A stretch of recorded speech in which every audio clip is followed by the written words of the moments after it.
ছোটবেলায় আমার মা যে মায়া করেছেন, আল্লাহ আব্বা জান যে মায়া করেছেন, যে স্নেহ করেছেন, নিজের শরীরের চামড়া দিয়ে যদি জুতা বানিয়ে দেওয়া হয়,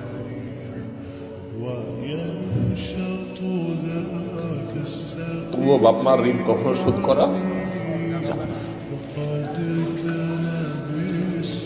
আমার চামড়া দিয়ে যদি আমার বাবা মাকে আমি জুতা বানিয়ে দিই, তবুও বাবা মার ঋণ শোধ করা যাবে না।